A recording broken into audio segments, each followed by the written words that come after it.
नमस्कार। आपका स्वागत है। आज पहली बार बहुजन समाज पार्टी के प्रदेश अध्यक्ष विश्वनाथ पाल से वो बातें करेंगे जो बात अब तक इनसे नहीं हुई। विश्वनाथ पाल किस उम्र से बहुजन समाज पार्टी से जुड़े, कब पहली बार पदाधिकारी बने, कब बड़े पदाधिकारी बने। फैजाबाद जो वर्तमान में अयोध्या है उसमें लगभग सभी लोग, क्योंकि अम्बेडकर नगर तो बाद में ज़िला बना, पहले फैजाबाद ही ज़िला हुआ करता था, और अम्बेडकर नगर फैजाबाद ज़िले में काशीराम का जो संपर्क था वो बहुत मजबूत था। गुलाबबाड़ी के छोटे से हिस्से में बैठ के कार्यकर्ताओं को इकट्ठा करना, बात करना, उसमें तमाम लोग सांसद हुए, विधायक हुए, मंत्री हुए, और विश्वनाथ पाल उसी ज़िले से आते हैं। स्वागत है अध्यक्ष जी आपका राजपथ पर, टाइम टू अनफिल्टर पर, बुलंद आवाज़ पर, तमाम चैनल्स पर आपका स्वागत करता हूँ। बहुत बहुत धन्यवाद, शुक्रिया। आपका राजनीतिक जीवन, क्योंकि अभी आपकी उम्र तो ज़्यादा है नहीं, बहुजन समाज पार्टी 14 अप्रैल 1984 में बनी, अगर तब से आपको देखा जाए तो आप बसपा में कब सक्रिय हुए और ये कौन सी ऐसी प्रेरणा थी जो आपको बहुजन समाज पार्टी की तरफ ले गई? देखिए, शुरुआत जो मेरी हुई है, हमारे महावा चौराहा है एक गांव से कुछ दूरी पर, जहां मेरा रेडीमेड का काम होता था। और पढ़ाई पीरियड से ही हमारे जो दोस्त यार रहे हैं वो ज़्यादा लोग बहुजन समाज पार्टी से जुड़े थे। फिर जब मेरा काम शुरू हुआ तो हमारे यहाँ जो कारीगर थे वो ज़्यादातर शेड्यूल कास्ट के लोग थे, मुस्लिम समाज के लोग थे। तो वो लोग सब बसपा के विचारों से जुड़े हुए थे, बाबा साहब के मिशन से जुड़े हुए थे। तो वो लोग हमको अक्सर बसपा के बारे में बताया करते थे। किस सन की बात है? ये लगभग 90-92 की बात है। तो हमारी उम्र हमें लगता है कि 18-19 साल ऐसा ही रही होगी। जी। तो वो लोग हमको अक्सर बताया करते थे। तो जब भी कोई रैली मीटिंग होती थी तो उस दिन मैं छुट्टी कर देता था, सब लोग जाते थे और मैं भी जाता रहा। और लगातार मैं साथ में उन लोगों के सहयोग में रहता था। फिर उन लोगों से मिलने के लिए पार्टी के पदाधिकारी लोग आया करते थे। तो जब आते थे तो मैं उन लोगों को बड़ी खुशी खुशी बैठाना, फिर सबको नाश्ता पानी कराना। तो सब लोग कहते थे कि पाल साहब को बसपा में जोड़ लिया जाए, पदाधिकारी बना दिया जाए। तो हम कहते थे हम तो जुड़े है ही हैं, आप लोग साथ हैं, लेकिन हमको पदाधिकारी ना बनाइए। क्योंकि मैं यहाँ भी मैं काम करता था, दिल्ली में भी मेरा कारोबार चल रहा था। अच्छा, 18 साल की उम्र में आप 18-19 साल की उम्र में ही दिल्ली में भी था। क्योंकि हमारे बगल बभन गांव है, वहाँ क्योंकि पहले शुरुआत में हमने विकास नगर में अपनी दुकान की थी। संयोग से वहाँ के एक मुस्लिम समाज के व्यक्ति आए हमारे दुकान पर, तो हमारी छोटी दुकान थी। तो कहने लगे कि आप अगर दिल्ली चले जाओ, हमारी फैक्ट्री है, तो 50-60 हज़ार आपको महीने की इनकम होगी उस ज़माने में। तो हमें ये बात ताजुब लगा। फिर हमने कहा चलो देखते हैं। फिर ऐसा एक वाक़या हुआ घर में कि हमारे परिवार के कुछ लोग कहीं दर्शन करने के लिए जा रहे थे जहाँ महीनों समय लगता था। तो लोग हमारे पिताजी को भी कहे, तो पिताजी कहे भाई उनके तो चारों बच्चे सब नौकरी में हैं और वो लोग जाएंगे, हमारे पास इतनी व्यवस्था नहीं है। तो मैं घर आया तो मेरा पिताजी कहने लगे, तो हमने कहा जाओ, पूरा पैसा हम दे देंगे। उन्हीं की बात सुन के जो मुस्लिम समाज के एक बुजुर्ग आए थे, तो हमारे भैया लोग 4 भाई, मैं हूँ सबसे छोटा, मैं हूँ, हमारे चाचा के 3 लड़के हैं, हम 7 भाई चाचा पिता के हैं, तो सबसे छोटा मैं था। तो जब हमने कहा तो सभी भाइयों ने कहा जब ये कह रहा है तो फिर जाओ घूम टहलाओ, हम लोग सब मदद करेंगे। फिर मैं सुबह ही उठ करके बभन गांव का नाम बभन गांवा, लेकिन उसमें एक घर ब्राह्मण है, बाकी सब मुस्लिम हैं और कुछ एससी समाज के लोग हैं, कोरी समाज के। तो मैं जब गांव में पहुंचा तो मैं जब बाहर देख रहा हूँ, तो क्योंकि पहली मुलाकात थी, कई लोग हमको मिले, लुंगी कुर्ता दाढ़ी टोपी, तो मैं समझ ही ना पाऊँ कि कौन से व्यक्ति आए थे, नाम ही नहीं मालूम। तो मैं एक व्यक्ति से पूछा भैया दिल्ली में किसकी फैक्ट्री है? तो वो बोले कि मेरी भी फैक्ट्री है। तो हमने कहा आप तो मिले नहीं थे, क्या आप विकास नगर बाजार गए थे? तो उन्होंने कहा नहीं हम तो नहीं गए थे। तो हमने कहा फिर आप नहीं मिले थे। कहीं लेकिन सबसे बड़ी फैक्ट्री मेरी है। हम कहे हम जाना चाहते हैं वहाँ। तो कहीं जाना चाहते तो चले जाओ, हम एड्रेस लिख दे रहे, मेरा बेटा आपको वहाँ मिलेगा। तो मैं वहीं से फिर लौट आया, जो गए थे वो नहीं मिले, दूसरे सज्जन मिल गए। तो मैं गया उस वक्त तो फैक्ट्री में, क्योंकि उनके पिताजी ने हमको भेजा था, तो बड़ा सम्मान किया उनके लड़के ने, रऊफ़ नाम है। तो मैं उनके साथ वहाँ लगा, फिर उन्होंने हमको काम पे लगाया और हमारी इनकम हर 15 दिन पे पहली इनकम 7-8 हज़ार की हुई 15 दिन की, और लोगों की इनकम 50-60 हज़ार हुई। तो हमें लगा कि हाँ ये सही कह रहे थे। फिर हमने वहाँ से बढ़िया पैसा कमाना शुरू किया। फिर आया, मैं पिताजी को भी पैसा दिया जो हम वादा करके गए थे, और फिर हम आके महावा चौराहे पर ज़मीन खरीदे, पहले रेंट पे लगाए, 20 मशीन यहाँ लगा दिए, कारखाना चालू किए फैजाबाद में भी। और यहाँ हमारे एक राकेश भाई थे तो एक्सपायर कर गए, वो भी मेरे साथ थे, तो उनको हमने यहाँ सौंपा, हम वहाँ देखने लगे, फिर वहाँ हम कॉन्टेक्ट लेने लगे, बढ़िया कारोबार बढ़ा। तो ये कारोबार छोड़ के आप बहुजन समाज तो पार्टी में नहीं, तो उसी कारोबार पीरियड में ही बसपा के सभी लोग आया करते थे, तो मैं पार्टी को खूब सहयोग करता था, मीटिंग में जाता था, रैली में जाता था, गाड़ी करवाता था, लेकिन पद नहीं लेता था। मैं कहता था खूब सहयोग करेंगे, पद नहीं लेंगे। लेकिन 2 तारीख दूसरा महीना सन 96 को मैं मसौदा में मीटिंग हो रही थी राजस्थी मंदिर पर, वहाँ परमदेव यादव थे, ओम प्रकाश वर्मा जी थे, राजकुमार वर्मा थे, ये सभी लोग गए थे। तो इन लोगों ने हमें ज़बरदस्ती सेक्टर का अध्यक्ष बना दिया। हमारे और संतोष भारती थे, आनंद टेलर हैं, उधर महेश थे, महावत तमाम लोग थे, और राम कृपाल चौहान थे, जो भी पुराने लोग थे, तो हमको सब लोग बना दिए सेक्टर अध्यक्ष। हम काम शुरू किए।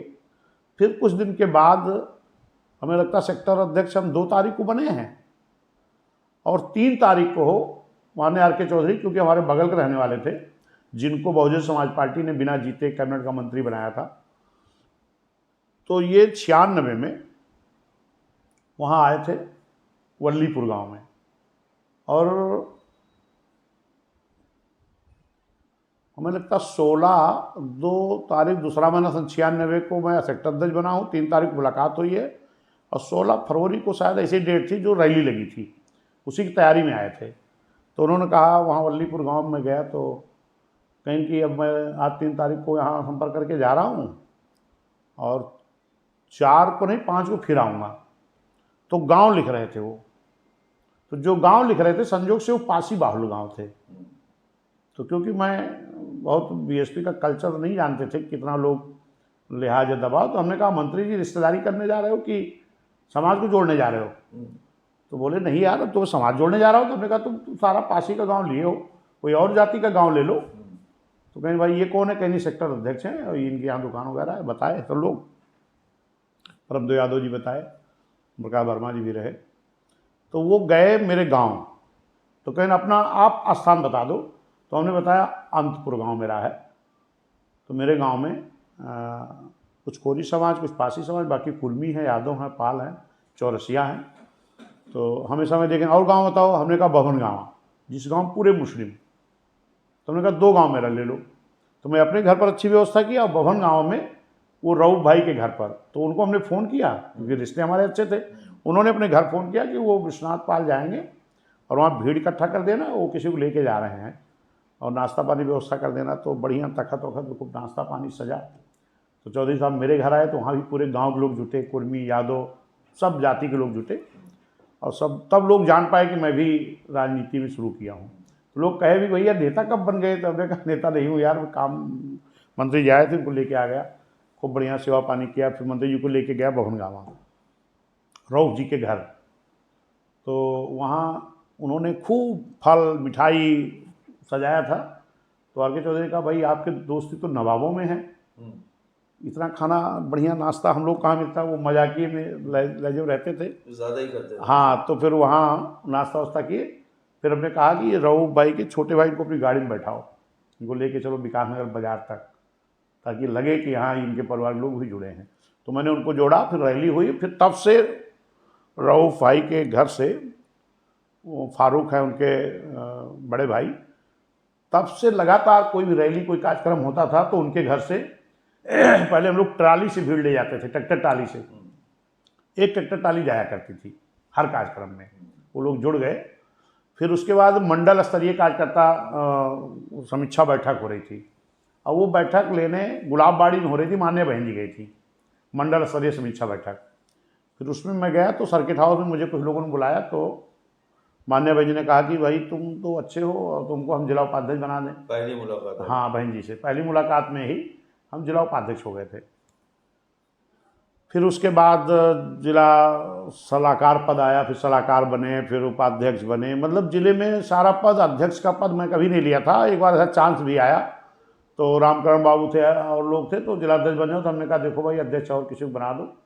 तो उस वक्त संजोग से वासुदेव मौर्य अध्यक्ष थे, हम उपाध्यक्ष थे।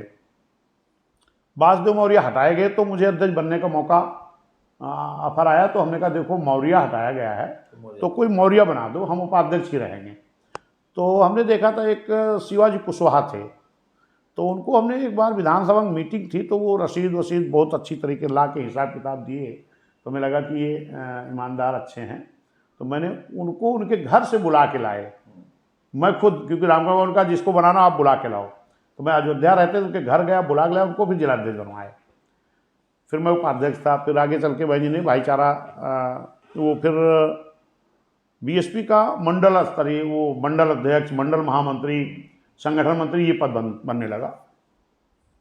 तो उस भर माननीय रामचंद्र राजभर जी मंडल के अध्यक्ष हुए और मैं मंडल का संगठन मंत्री बना। उसमें कई संगठन मंत्री होते थे, तो उस पर मैं काम किया। माननीय रामचंद्र राजभर जी मंडल अध्यक्ष, हम संगठन मंत्री, महासचिव कुछ लोग थे, उसमें कई लोग हमारे साथी रहे हैं। तो उसके बाद फिर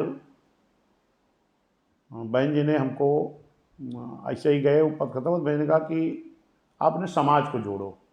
तो बहन जी ने पैड उठाया और उस पर लिखा कि विश्वनाथ पाल फैजाबाद मंडल में अपने समाज को जोड़ने का काम करेंगे।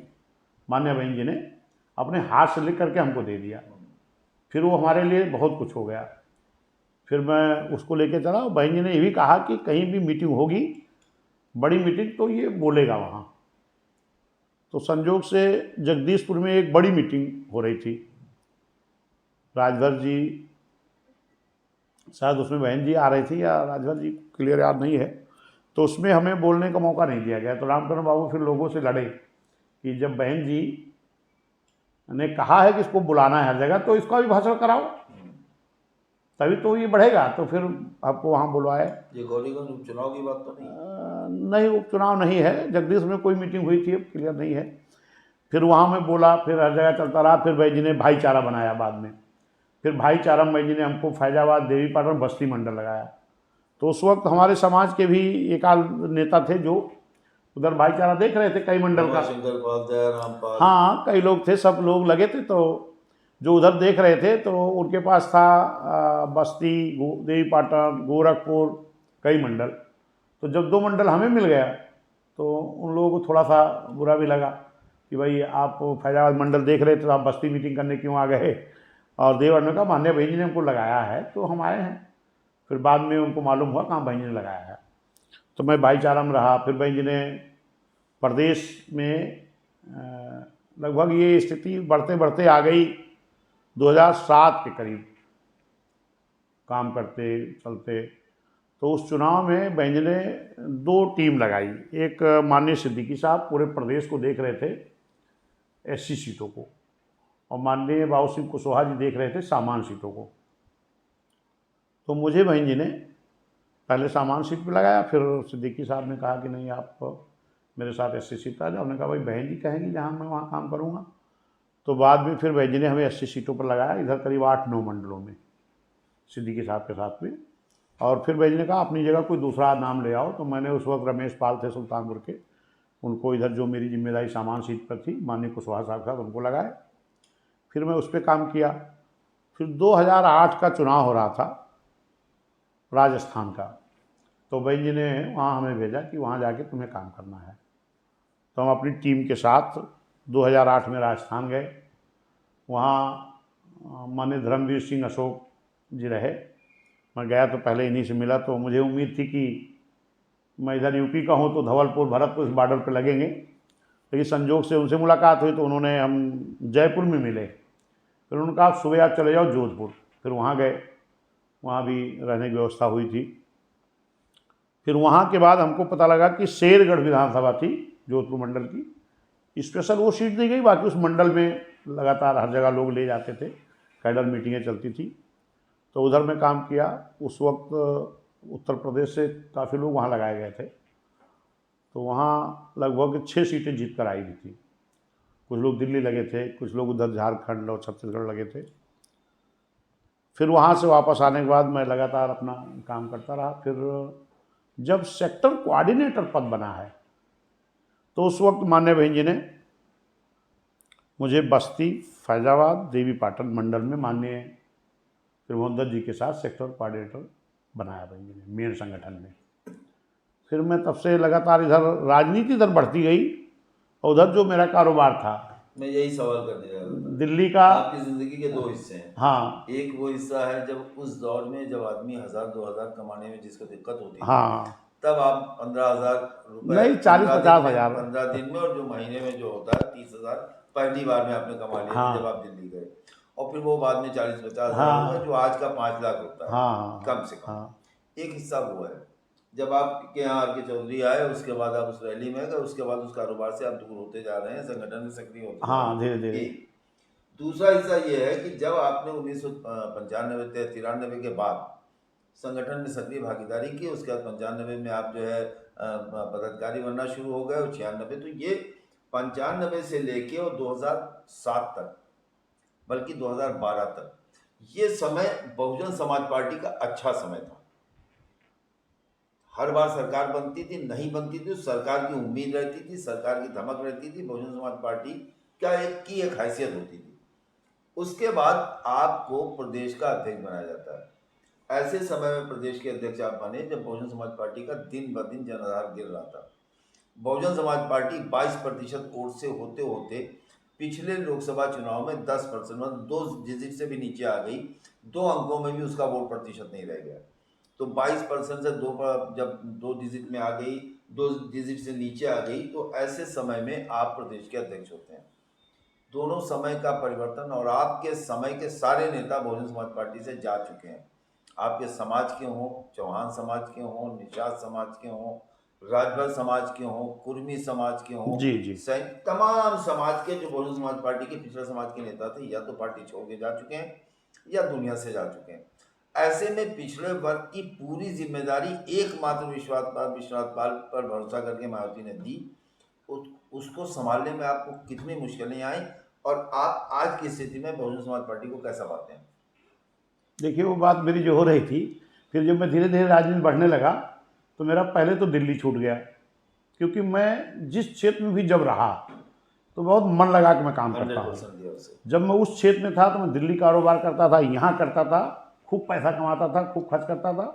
फिर मेरा दिल्ली पहले छूटा। फिर यहाँ पर लोकसभा का चुनाव चल रहा था, जिसमें सियाराम निषाद जी लड़े थे, उसके पहले राम निहाल जी लड़े थे, उसी पीरियड का मामला है। तो फिर मैं अपने कारीगरों भरोसे रहने लगा, फिर उसमें मेरा नुकसान होने लगा, तो फिर धीरे धीरे वो भी मेरा बंद हुआ। फिर इधर लगातार चलते चलते फिर मैंने बिस्लरी की एजेंसी लिया, कारोबार हमेशा रखा हूँ साथ में। तो अब इधर तो बच्चे हमारे बड़े हो गए, संभालने वाले नहीं। पहले तो कुछ लोगों के भरोसे में किसी लोगों को रख के करता था, तो बहुत नुकसान भी उठाना पड़ा। फिर इधर चलते चलते मान्य बहन जी ने ये जो 22 का चुनाव हो गया था, 22 का चुनाव होने के बाद एक दिन अचानक हमारे पवन कुमार गौतम जी हमारे बीच में नहीं हैं। वो हमारे अच्छे मित्र भी रहे, और लगभग 2002 से उन्होंने भी शुरू किया था काम। हाँ, जब वो जिलाध्यक्ष थे तो आप जिले के उपाध्यक्ष थे। हाँ, हम उसके पहले ही हम उपाध्यक्ष रह चुके थे, क्योंकि वो तो 2002 में सक्रिय हुए। उनकी उम्र भी हमसे बहुत कम थी, लगभग बराबर ही थी, लेकिन काम बाद में उन्होंने शुरू किया था। तो वो कोऑर्डिनेटर थे। तो अचानक एक दिन जो है सुबह हमको फ़ोन किए कि बहन जी के यहाँ से फ़ोन आया है। हमने कहा कि नहीं आया तो नहीं, कहीं ना भी आने वाला होगा। बहन जी ये पता कर रही हैं कि आपकी क्या स्थिति है। तो हमने कहा आपको तो मालूम है जो स्थिति है मेरी। तो पवन भाई ने बताया कि हमने यही बता दिया है कि बहन जी उनकी स्थिति जो भी हो, लेकिन उनको जो भी काम सौंपा जाएगा वो पूरी ईमानदारी से कर लेंगे, ये मुझे भरोसा है, ये पवन भाई ने कहा। तब तक मेरे पास फ़ोन आया माननीय मेवालाल साहब का। तो उन्होंने कहा कि बहन जी ने 4 बजे आपको बुलाया है।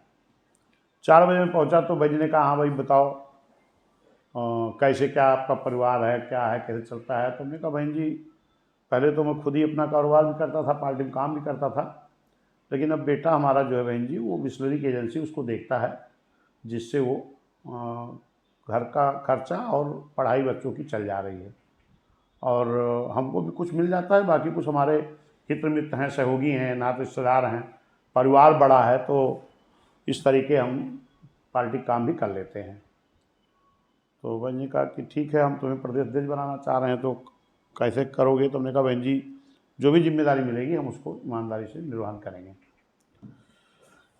तो उस वक्त बहन जी ने हमें जिम्मेदारी जब दिया बहन जी ने, तो हमने लगातार 20 दिसंबर को हमें जिम्मेदारी मिली थी, फिर बाद में हमने लगातार तब से मैं काम कर रहा हूँ। और निश्चित है जो आपने कहा है कि पहले भी बीएसपी जब शुरुआत की थी तो बीएसपी में कोई लीडर नहीं था। जैसे इस देश में लगभग 99%, 1-8% छोड़ दो, तो 99% जो दल बने हैं ये किसी न किसी दल से कुछ नेता अलग होकर दल बना के पार्टियां चला रहे हैं। लेकिन बहुजन समाज पार्टी जो बनी है, मानवर कांशीराम साहब बाबा साहब के विचारों से प्रेरित होकर के, साहू फूले और जो बहुजन महापुरुष हैं, खासतौर पर बाबा साहब से प्रेरित होकर के उन्होंने, उनके मन में विचार आया कि जो बाबा साहब का संविधान है जो बना के गए हैं, इसको पूरी ईमानदारी से लागू कराने के लिए हमको इस देश का हुक्मरान बहुजन समाज को बनना चाहिए। इसको लेकर के मानवर कांशीराम साहब ने जब अपना ये काम शुरू किए तो कोई नेता नहीं था बीएसपी में, और मानवर साहब खुद नेता नहीं थे। मानवर साहब कहा करते थे कि मैं भी एक काज करता हूँ, आप लोग थोड़ा ज़्यादा सम्मान देते तो हम कुछ बड़ा काज करता हो गए हैं। और मान्या बहन जी भी लगभग मानवर साहब ने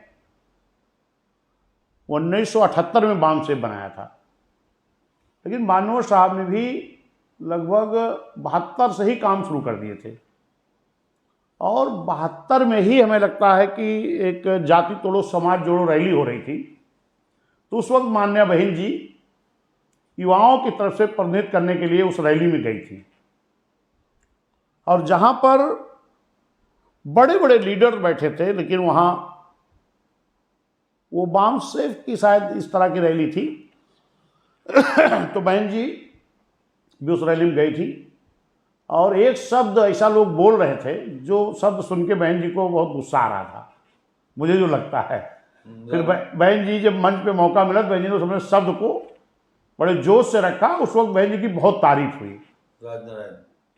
हाँ, जो कुछ ऐसे शब्द की हरिजन शब्द जो इस्तेमाल किया जा रहा था, बहुत हो रहा था, तो उस पर उन्होंने कहा कि अगर हम हरि के औलाद हैं तो बाकी लोग, उस वक्त बहन जी ने कहा कि बाकी लोग क्या शैतान के औलाद हैं, तो सभी हरि के लोग हैं। इस बात पर बड़ा विरोध भी लोगों ने किया, लेकिन अपने लोग बड़ा हिम्मत भी लोगों में जगी कि हमारी देश की एक बेटी इतनी कम उम्र में इतने साहस से इस तरह बोल रही हैं। तो कुछ लोग जा करके मानवर कांशीराम साहब से बताए। फिर मानवर कांशीराम साहब मान्या बहन जी के घर गए, और वहाँ जब गए तो मान्या बहन जी भी, हमें लगता 20-22 साल ही उम्र उस वक्त रही होगी, 21-22 साल। और बहन जी भी जब उनके परिवार के लोग, क्योंकि उनके पिताजी भी बाम से मीटिंग में जाया करते थे, उस वक्त भी शुरुआत कर दिया था मानवर साहब ने। तो मानवर साहब देखे तो चौंक गए, अरे मानवर साहब मेरे घर आ गए। तो उन्होंने कहा आपकी बेटी कहाँ है? तो बहन जी पढ़ रही थी। उस वक्त मानवर साहब ने कहा भाई इतना पढ़ाई कर रही हो, क्या बनना चाहिए? उनका हम IAS बनेंगे, अपने समाज सेवा करेंगे। तो उस वक्त मानवर साहब ने कहा कि अगर आप IAS बनोगी तो समाज की सेवा नहीं कर पाओगी, क्योंकि IAS के पीछे भी एक चाबी होती है जिसके इशारे पर काम करना पड़ता है।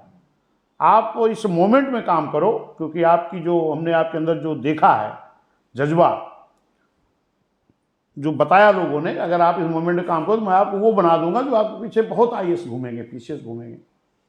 तो बहन जी को उन्होंने समझाया, बहन जी के समझ में विचार आया। तो बहन जी भी नेता नहीं थी और मानवर साहब भी नेता नहीं थे। अब उस पर हम नहीं जाना चाह रहे हैं, बाकी फिर कभी मौका मिलेगा बात करेंगे। लेकिन आपने जो कहा कि नेता भाग गए, मैं इस पर कह रहा हूँ कि बहुजन समाज पार्टी नेताओं के द्वारा नहीं तैयार की गई। नेता जिन्हें बनाया गया था वो नेताओं के द्वारा नहीं तैयार की गई। मानवर साहब ने एक विचारधारा पैदा की है महापुरुषों की, और 1978 में वाम से, फिर DS4 81 में, फिर 84 में BSP बना करके और उन्होंने काम करना शुरू किया और बहुजन समाज पार्टी रूपी एक नर्सरी तैयार किए। क्योंकि मानव साहब ने देखा कि बाबा साहब ने वोट का अधिकार तो सबको दे करके गए, लेकिन आज इस देश में रहने वाले सभी जाति समाज के लोगों को वोट लेने का मौका नहीं मिल रहा, चुनाव लड़ने को मौका नहीं मिल रहा। ऐसी स्थिति में मानव साहब ने एक नारा दिया कि जिसकी इतनी संख्या वाली उसकी उतनी हिस्सेदारी, और इसके आधार पर जब बहुजन समाज पार्टी बनी तो सब समाज के लोगों को चुनाव लड़ाया गया और बहुजन समाज पार्टी रूपी नर्सरी से कार्यकर्ताओं के बल पर लगभग सभी समाज में, जिस समाज में पहले नेता रहते थे उनके भी समाज में, और जिस समाज के लोग कभी चुनाव लड़ने को नहीं पाए थे, खासतौर पर OBC समाज में लगभग 78 ऐसी जाति थी इस देश में जो चुनाव लड़ने को मौका नहीं मिला था। आज तो बहुत लोग पिछड़ों की बात कर रहे हैं, लेकिन BSP बनने के पहले पिछड़े समाज की राजनीतिक भागीदारी मात्र 1.5 से 2% थी।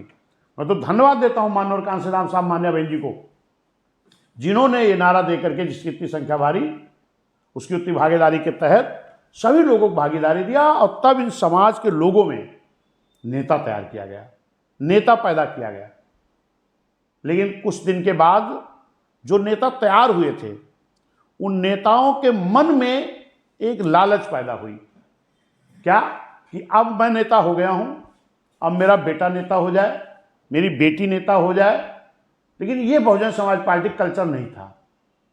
बहुजन समाज पार्टी कल्चर था कि हर समाज में लीडर पैदा करो और परिवारवाद ना हो। क्यों? क्योंकि माननीय कांशीराम साहब ने भी अपना घर परिवार नहीं बसाया था, और मान्य बहन जी ने भी इतनी कम उम्र से जो संघर्ष करके बहन जी ने इस मूवमेंट में अपनी बहन जी ने जो मूवमेंट को अपना दिया है, अपनी जिंदगी का हिस्सा, बहन जी ने भी कोई घर परिवार नहीं बसाया। तो बहन जी चाहती थी कि ठीक है आप अभी राजनीति में हो, विधायक हो, मंत्री हो, आगे चल के फिर आप नहीं रहोगे तो आपका बेटा तो राजनीति में आएगा ही। लेकिन लोगों ने खुद भी चाहते थे कि हम भी विधानसभा लड़ें, बेटा भी लड़े, बेटी भी लड़े, लोकसभा भी लड़ें, तो ये बहुजन समाज पार्टी में नहीं होता है। ऐसी स्थिति में ये लोग जो इस तरह की पार्टी है जो अपने परिवार के अलावा किसी को नहीं देखना चाहती है, ये सारे परिवारवादी लोग जाके वहाँ शिफ्ट होना शुरू हुए। चाहे वो हमारे अम्बेडकर नगर के लोग हों, तमाम लोग जो अपनी पत्नी को भी चुनाव लड़ाते हैं, अपनी बेटी को भी लड़ाते हैं, खुद लड़ते हैं, अपने बेटे को लड़ाते हैं, और चाहे हमारे इलाहाबाद के लोग रहे हों जो खुद विधायक हैं, बेटा सांसद है। अब ये निगाह डालिए, सबका नाम लेने से कोई मतलब नहीं है। तो इस तरह लोग बहुजन समाज पार्टी से गए और एक बहुजन समाज पार्टी के प्रति एक साजिशन माहौल ऐसा क्रिएट किया गया कि बहुजन समाज पार्टी कमज़ोर हो। क्यों? क्योंकि बहुजन समाज पार्टी के ऊपर एक और धप्पा लगता है। खास तौर पर समाजवादी के नेता कहते हैं कि BSP जो है कि भाजपा की B टीम है, भाजपा से मिली रहती है, भाजपा को समर्थन देती है। लेकिन मैं आपके चैनल के माध्यम से बताना चाहता हूं कि बहुजन समाज पार्टी ने कभी भी भाजपा को समर्थन देके उनकी सरकार नहीं बनाई है। बहुजन समाज पार्टी को जब उन्होंने समर्थन दिया, उनका भी उसमें स्वार्थ रहता था, उसमें व्याख्या करेंगे, समय लगेगा। भाजपा के लोगों ने अपने स्वार्थ में समर्थन दिया और सरकार हमारी बनाई।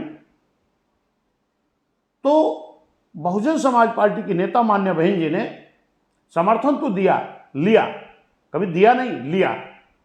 और जब सरकार अपनी बनी, मान्य बहन जी मुख्यमंत्री बनी, तो जो बाबा साहब की संविधान के हिसाब से सरकार चलाई गई, बाबा साहब के विचारों के हिसाब चलाई गई, महापुरुषों के हिसाब से चलाई गई, ना कि भाजपा की नीति के हिसाब चलाई गई।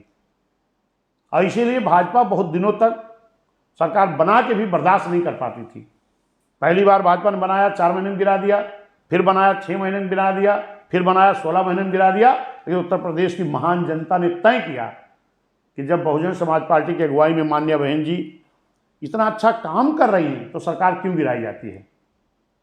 तो मैं धन्यवाद देता हूं उत्तर प्रदेश की महान जनता को, जो जनता ने एक गठबंधन तैयार किया 2007 में कि अगर बहन जी की सरकार अच्छी चलती है, हर समाज के गरीबों के लिए काम करती है, सभी जाति धर्म समाज के लिए काम करती है, तो सरकार क्यों गिराई जाती है? तो उत्तर प्रदेश की महान जनता ने एक जनता गठबंधन तैयार किया, एक भाईचारा तैयार किया और फिर माननीय बहन जी को फुल फ्लैश गवर्नमेंट बना दिया। और हमारे बहुजन समाज पार्टी के लोग एक नारा दिया करते थे कि यूपी की मजबूरी है, माननीय बहन जी जरूरी है। यूपी की मजबूरी है, माननीय बहन जी जरूरी है। जब इस नारे के साथ बहुजन समाज पार्टी की सरकार 2007 में बिना किसी दल के गठबंधन के हमारा SC, ST, OBC और मुस्लिम समाज के लोगों का एक जनता का गठबंधन तैयार हुआ, फिर कुछ न्याय पसंद ब्राह्मण क्षत्रिय वैश्य समाज के लोगों ने भी उस जनता के गठबंधन के साथ खड़े हुए और पूर्ण बहुमत की सरकार हुई। तब जो लोग हमारे नारा लगाते थे कि यूपी की मजबूरी है बहन जी जरूरी है, हमारे बहुजन समाज के लोग, फिर उन लोगों ने नारा दिया, क्योंकि इस देश का बड़ा प्रदेश उत्तर प्रदेश, इस देश के दिल्ली की प्रधानमंत्री कुर्सी का रास्ता जाता है, ये अक्सर लोग कहते हैं। तो हमारे लोगों ने नारा दिया कि यूपी हुई हमारी है, अब दिल्ली की बारी है। जब ये नारा दिया गया तब दिल्ली में बैठे हुए लोगों के चूल्हे हिलने लगे, उनके दर्द शुरू हुआ पेट और सीने में कि लगता है बहुजन समाज के लोग जो नारा देते हैं पूरा करके दिखाते हैं, कहीं ऐसा ना हो कि दिल्ली पे कब्जा हो जाए बीएसपी का। फिर उन लोगों ने एक साजिश के तहत कुछ झोलाधारी लोगों को, जो एक गठबंधन बीएसपी का तैयार हुआ था SC, ST, OBC माइनॉरिटी का, इनके बीच में लोगों को भेजना शुरू किया। और जब ये लोग हमारे खास तौर पर OBC समाज में जाना शुरू किए तो कहे कि एक शेड्यूल कास्ट की बेटी मुख्यमंत्री हो सकती है, आप नहीं बन सकते क्या? आप भी दल बनाओ, आप भी मुख्यमंत्री बनो। इस तरीके के भ्रामक प्रचार किया गया पिछड़े समाज में। और फिर उस समाज के जो बहुजन समाज पार्टी में थे, कोई जिला अध्यक्ष था, कोई मंडल अध्यक्ष था, जो बसपा से जुड़े हुए लोग थे, तो उनके मन में एक विचार आया और वो लोग जो स्वार्थी, कुछ जो ज़्यादा ही अपने आप को वो समझते थे, फिर लोगों ने दल बनाया, दल तैयार हुआ। किन लोगों ने दल बनाया? जो बहुजन समाज पार्टी के साथ एक जनता का गठबंधन बना था। SC, ST, OBC के लोगों में, SC समाज में, OBC समाज में दल तैयार कराया गया एक बड़ी साजिश के तहत कि बीएसपी बहुजन समाज बाबा साहब के विचारों पर चलने वाली पार्टी, बाबा साहब के संविधान को लागू कराने के लिए बनी हुई पार्टी कहीं इस देश में हुकूमत न कर ले, इसके लिए एक साजिश के तहत दल बनवाए गए। और जब दल बन गए तो वही लोग जो दल बनवाए थे उन्हीं लोगों ने दिल्ली में बुलाया और कहा ये बताओ आप अकेले क्या कर पाओगे, आ जाओ हमसे गठबंधन कर लो और जाके दल मजबूत करो। तो उन लोगों ने कहा भाई अब हम दल तो मजबूत तो अपने अगल बगल कर सकते हैं, पूरे प्रदेश में कैसे मजबूत करेंगे? तो उनको जो भी ज़रूरत थी वो दल बनवाने वाले लोगों ने उनको हर तरह की मदद किया, सहयोग किया और दल बनवाया, दल तैयार किया। और वही लोग जिनके समाज के लोग कभी प्रधान नहीं बनते थे, जिनके समाज के लोग कभी विधानसभा लड़ने को सोचते नहीं थे, धन्यवाद देता हूँ मानव सामान्य बहन जी को, बहन जी ने जो हर समाज के, दर्जनों निषाद समाज के, दर्जनों पाल समाज के, दर्जनों प्रजापति समाज के, दर्जनों राजभर समाज के, हर समाज के लोगों को, विश्वकर्मा, नाई, लोहार, हर समाज के लोगों को नेतृत्व पैदा किया इन्हीं लोगों से, जिनमें नेतृत्व पैदा किया गया, जिनको लोग कभी लड़े नहीं थे, इन्हीं लोगों में दल तैयार किया गया। और वो लोग सोचे कि इनको बसपा से अलग तो किया नहीं जा सकता, दल बना के ही अलग किया जा सकता है। दल बना के अलग कराए और फिर अपने साथ गठबंधन किए। आज भी अगर निगाह डालोगे तो खास तौर पर जो पिछड़े समाज के दल हैं, या तो वो गठबंधन में हैं, SC और पिछड़े समाज के लोग, या तो उस गठबंधन में हैं और या तो उस सरकार जिनकी है, इनके दलों से उनके गोपनीय तरीके से मिली भगत चल रही है। कुछ लोग तो खुल के गठबंधन में हैं और कुछ लोग उनसे मिले हुए हैं। मेरा सवाल ये था कि 2012 के बाद से बहुजन समाज पार्टी जब 12 में बहुजन समाज पार्टी ने लगभग 100 टिकट काटे। उसके बाद भी बहुजन समाज पार्टी के विधायक 84-85 के आसपास थे, उसके बाद भी 100 टिकट कटने के बाद। तो क्या पार्टी में मौजूद ताकतवर लोग जो बाद में भारतीय जनता पार्टी में देखे गए, वो जो बसपा के इतने ताकतवर लोग थे कि जिनके इशारे पे 5-5, 6-6 मंडलों के टिकट बढ़ते थे, तो क्या वो आपकी सरकार रहते भारतीय जनता पार्टी से सेट हो चुके थे, जिसका नतीजा 2014 में देखने को मिला जब वो भारतीय जनता पार्टी में चले गए? क्या मायावती के पास ऐसी कोई शक्ति नहीं थी जो इनके जो पार्टी के अंदर रह के, संगठन के अंदर रह के पार्टी को नुकसान पहुंचा रहे थे, उनको चिन्हित कर लेती? ये एक बहुत बड़ा सवाल है। देखिए, उस वक्त मैं यही बता रहा था कि जब हम सत्ता में थे तो एक तो कुछ लोगों को तोड़ के दल बनवाया गया, और कुछ लोगों को दल में रहते हुए भी उनको मैनेज किया गया, और कुछ लोग वो दल से उन लोगों से मिले हुए थे जो चुनाव में वो अपने बेटी बेटा के चक्कर में अलग हो गए, और जब 7 की सरकार के बाद अलग हुए तो एक जो बहुजन समाज पार्टी के सब कुछ जो थे, जिन पर मान्यवर साहब बहन जी भरोसा करती थी, अगर वो लोग कोई दल बना लिया, कोई अलग हो गए, कुछ लोग जाके अपनी बेटी बेटा को लड़ाने के लिए अलग दलों में शामिल हो गए, तो उस वक्त मेरे कार्यकर्ताओं में एक मायूसी आई, एक निराशा आई, और उस मायूसी, उस निराशा को उस वक्त मेरे पास जो भी मजबूत लोग बीएसपी की नर्सेस तैयार हुए थे, वो लगभग लोग अलग हो चुके थे। तो उतनी जल्दी हमारे कार्यकर्ताओं फिर ऊर्जा पैदा करने के लिए, फिर कैडर दे के उनको समझाने के लिए मान्य बहन जी बची थी, और जो और कुछ लोग बचे थे वो भी ताकत से काम कर रहे थे, लेकिन एक जो निगेटिविटी पैदा कर दी गई थी उसको कंट्रोल करने में समय लगा। और उसी बीच में हमें लगता कि मुझे भी जिम्मेदारी मिली, और जब से मुझे जिम्मेदारी दिया तब से मैं काम कर रहा हूं। तो आज फिर बहुजन समाज पार्टी उस रूप में काम करना शुरू किया है जिस रूप में जब हमारे पास एक भी नेता नहीं थे, फिर कई दर्जन नेता तैयार किए गए, फिर आज उस रूप में माननीय बहन जी अपनी रणनीति के तहत तैयारी कर रही हैं। मैं भी लगा हूँ, मेरे सभी कोऑर्डिनेटर लगे हैं, जो भी जिम्मेदार बीएसपी लगे हैं। अभी लगभग आप जान रहे हैं कि 2 मार्च से हम लोग खाली बूथ पर लगे हैं, और निश्चित है कि हम लोगों को आने वाले समय रिजल्ट मिलेगा। और जो हम बात बता रहे थे कि जो दलों को तैयार किया गया, नेताओं को तोड़ा गया, आज वही अभी कुछ दिन पहले माननीय बहन जी ने एक बयान भी दिया था कि कुछ ऐसे दल हैं जो भारतीय जनता पार्टी, समाजवादी, कांग्रेस से मिले हुए हैं और मिल करके बहुजन मूवमेंट को नुकसान पहुंचा रहे हैं, ऐसे बरसाती मेढकों से सावधान रहना चाहिए। तो तमाम हमारे चैनलों ने भी पूछा कि बरसाती मेढक कौन है, मुझसे भी पूछा गया, तो मैंने कहा कि माननीय बहन जी ने किसी का नाम नहीं लिया है, लेकिन जो भाजपा, सपा, कांग्रेस से मिले हुए लोग बाबा साहब के मिशन को, बहुजन मूवमेंट को, बहुजन समाज पार्टी को नुकसान पहुंचाने के लिए बरसाती मेढक की तरह आए हैं, उनका नाम लेने की जरूरत नहीं, खुद ही टर करना शुरू करेंगे, आप लोगों को मालूम भी हो जाएगा। अभी आपने जिक्र किया 2 लोगों का, आर के चौधरी, बाबू सिंह कुशवाहा और नसीमुद्दीन सिद्दीकी। आर के चौधरी समाजवादी पार्टी से सांसद हो गए, बाबू सिंह कुशवाहा समाजवादी पार्टी से सांसद हो गए, लेकिन इन दोनों लोगों ने अभी तक मायावती पे कोई इस तरह की टिप्पणी नहीं की जिसे ये माना जाए कि बहुत ही अपमानजनक है। मैं कल देख रहा था, परसों नसीमुद्दीन सिद्दीकी ने एक चैनल से बात करते हुए कहा है कि उसने तो थंब लगाया है कि क्या श्री राम को जहर दिया गया था, इस तरह की बातें, और बहुत ही इस तरह की बातें की। तो आपको क्या लगता है, मुस्लिम समाज में जिनका कोई आधार नहीं था उनको इतना ताकतवर बनाना बहुजन समाज पार्टी की गलती थी, या बहुजन समाज पार्टी में जनाधार विहीन नेताओं को ही इस तरह की जिम्मेदारियां मिलती हैं?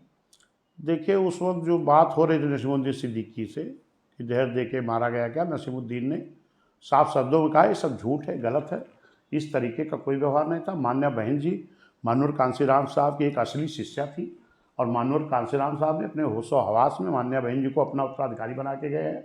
मान्य बहन जी की ऐसी सोच जीवन में हो नहीं सकती है। अब मान्य बहन जी ने उनकी बहुत सेवा किया, बहुत दवा कराई, और वो नहीं बच सके, इसका दुख हम लोग भी है, बहन जी को भी है। और रही बात कि ये जो लोग हैं जिनका नाम आप ले रहे हैं, ये लोग भी नेता नहीं थे, मान्या बहन जी मानवर साहब ने तैयार किया था।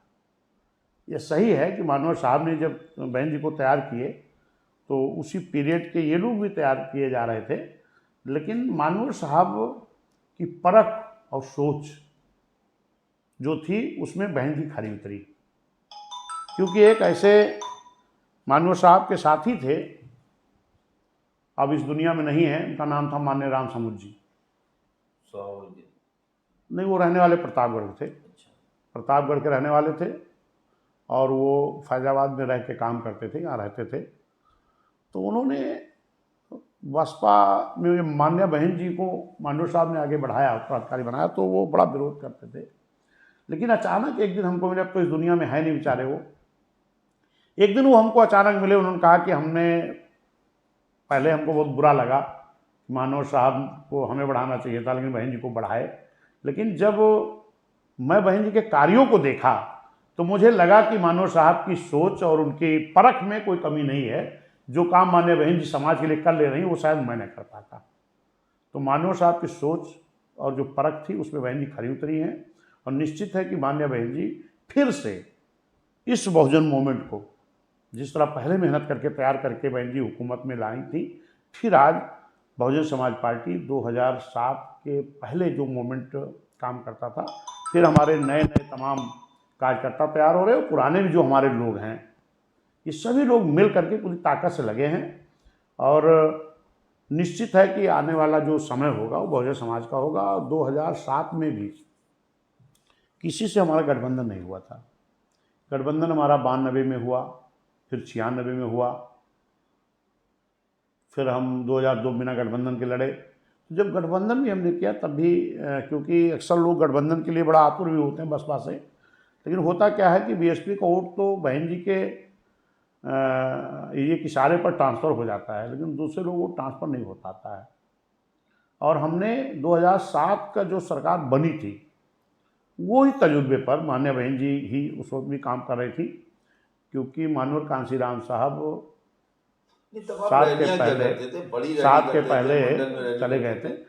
नहीं, आज भी देखिए, एक तो ये जो एक र्यूमर बनाया गया कि बहन जी निकल नहीं रही, बहन जी रैली नहीं कर रही। रैली जो आप करते थे वो रैली एक असर दे के जाती थी। नहीं, वो रैलियाँ फिर होंगी। अभी जैसे जब ये कोरोना चल रहा था उस पीरियड में रैली रोक लगी थी कि रैली नहीं होगी, लेकिन माननीय बहन जी ने आगरा से पहली रैली शुरू किया था, और फिर लगातार हमारे 18 मंडल थे, 18 रैलियाँ तैयार हो गई। लेकिन जब बसपा की रैलियाँ थोड़े लोगों की सही, लेकिन रैलियाँ हमारी बिना बुलाए लोग आ जाते थे बहन जी को देखने के लिए, सुनने के लिए, तो सभी लोगों ने बाद में रैली खोला, फिर लोगों ने किया। फिलहाल वो सब बात बीत गई। आज मैं एक दावे के साथ कह सकता हूँ कि जो हमारे कार्यकर्ताओं की मेहनत है, जो कार्यकर्ता हमारे मेहनत से लगे हैं, इन अपने बहुजन समाज पार्टी सभी कार्यकर्ताओं के बल पर, नए पुराने कार्यकर्ताओं के बल पर और जनता के गठबंधन के बल पर, एक भाईचारा के बल पर, मैं आपको पूर्ण विश्वास दिलाता हूं कि आने वाले 2027 में बहुजन समाज पार्टी सरकार बनेगी, माननीय बहन जी मुख्यमंत्री बनेगी। एक आखिरी सवाल ये है कि बहुजन समाज पार्टी जो है एक साल पहले अपना टिकट घोषित कर दिया करती थी जब आप बहुत अच्छा लड़ते थे। 67 एमएलए, 69 एमएलए, 99 एमएलए ये आपके जीतते थे। और इसी तरह से जब आपने 2007 में सरकार बनाई थी तब भी हुआ था। तो क्या 2027 के लिए ऐसी कोई तैयारी बहुजन समाज पार्टी ने शुरू कर रखी है, क्या घोषणा न करके भी चिन्हित कर रखे हैं कि यहाँ से ये चुनाव लड़ेगा? निश्चित है कि माननीय बहन जी उस वक्त भी रणनीति बनाती थी, और सरकार बनाने के लिए जितनी भी रणनीति होगी, अच्छी से अच्छी जो रणनीति होगी, जिस रणनीति के तहत सरकार बनाई जा सकती है, जो आपके मन में होंगे, जो आप सोच रहे होंगे, वो सब कुछ होगा। अभी तो काफ़ी दिन चुनाव के है, जैसे आप कहना कि एक साल पहले टिकट घोषित चिन्हित कर दिए जाते थे, रैलियाँ होती थी, ये तमाम रणनीति जो रहती थी। तो मैं ये आपको आश्वस्त करना चाहता हूँ आपके चैनल के माध्यम से अपने दर्शकों को भी आपके, कि माननीय बहन जी पूरी तरह से ये मन बना चुकी हैं कि ये 27 सरकार बनानी है। तो सरकार बनाने के लिए जो भी रणनीति होती है उन सारी रणनीतियों पर बहन जी ने प्लानिंग कर चुकी हैं, काम कर रहे हैं, उस पर हमारे सभी लोग मिल के काम कर रहे हैं। निश्चित है आने वाले समय में सरकार बनेगी। विश्वनाथ पाल ने बहुजन समाज पार्टी की शुरुआत जब उरूज था बसपा का, तब ये सेक्टर और ज़िले के पदाधिकारी होते थे, और जब जवाल आया बहुजन समाज पार्टी का 10% से वोट कम हो गया, तब ये प्रदेश के अध्यक्ष हुए। और आज बहुजन समाज पार्टी पूरे प्रदेश में दिखाई दे रही है, सेक्टर बूथ के गठन के माध्यम से दिखाई दे रही है। बहुजन समाज पार्टी, कांशीराम, मायावती, गए आए लोग, पुराने लोग, जो तैयार किए गए लोग, सब पर विस्तृत चर्चा की। और 2027 के बारे में भी उनका कहना है कि मायावती उस रणनीति पे काम कर रही है जिस पे सरकार बनानी ही होगी। ये तो कहा जाता है मायावती के बारे में कि मायावती जब जिद पकड़ती हैं तो उसे हासिल कर लेती हैं, और चाहे सरकार बनानी हो, चाहे एक वोट से अटल बिहारी की दिल्ली की सरकार गिरानी हो, दोनों मामलों में मायावती ने खुद को साबित किया है। विश्वनाथ पाल जो बहुजन समाज ट्वीट पार्टी वाला के जो प्रदेश आया अध्यक्ष है, हैं जी, अभी ट्वीट आज बहन जी का आया है जी हो सकता है आप भी देखे होंगे। जी उस पर माननीय जी ने कहा है, क्योंकि हमने देखा है जब पूर्ण बहुमत की सरकार हमारी थी उसके बाद एक साजिश शुरू हुई थी, और आज जब पुनः बहुजन समाज पार्टी की सरकार बनने की तरफ हमारी तैयारी शुरू हुई है तो फिर एक साजिश की जा रही है। तमाम जो कुछ ऐसे बड़े चैनल हैं, कुछ बड़े चैनल जो हैं जी जो दूसरे दलों के इशारे पर चलते हैं, वो लोग फिर इस तरह की साजिश शुरू किए हैं। उस पर आज मान्या बहन जी का ट्वीट है। हाँ, वो मैंने देखा। मैं तो पहले मैं अपने व्हाट्सएप देखने लगा, अपना तमाम ढूंढने लगा कि भाई ये कब प्रेस कॉन्फ्रेंस हुई थी, जिसकी सूचना नहीं आई। तो पता ये चला कि कोई प्रेस कॉन्फ्रेंस मायावती की नहीं हुई, बिना प्रेस कॉन्फ्रेंस के ही एक खबर चला दी गई, और उस खबर को मायावती ने संज्ञान लिया, उस पर ट्वीट किया है। जैसे ये देखिए, ये एक है, बीजेपी के साथ आ गई मायावती, कर दिया बड़ा ऐलान। ये कब ऐलान भाई जी ने कर दिया मुझे तो मालूम नहीं, मैं प्रेस प्रदेश कॉन्फ्रेंस में अध्यक्ष हूँ। नहीं हुई कोई। नहीं, ये इस तरीके के जो आपके चैनल के माध्यम में लोग दिखाना भी चाह रहा हूँ, ये इस तरीके का जो ये है बीजेपी के साथ आ गए मायावती और कर दिया बड़ा ऐलान, ये कब हो गया? नीचे लिखा हो मायावती की press conference live, live. BJP के साथ आ हाँ। गई मायावती। तो इस प्रेस तरीके कॉन्फ्रेंस लाइव, के, इस तरीके का ये दिखाना, ये कि षड्यंत्र और एक साजिश है, और ये कुछ दलों के द्वारा ये की जा रही साजिश षड्यंत्र है। क्योंकि अक्सर मैं देखता हूँ जब चुनाव नज़दीक आता है तो बहुजन समाज पार्टी को किसी का ए टीम किसी का बी टीम बताया जाता है।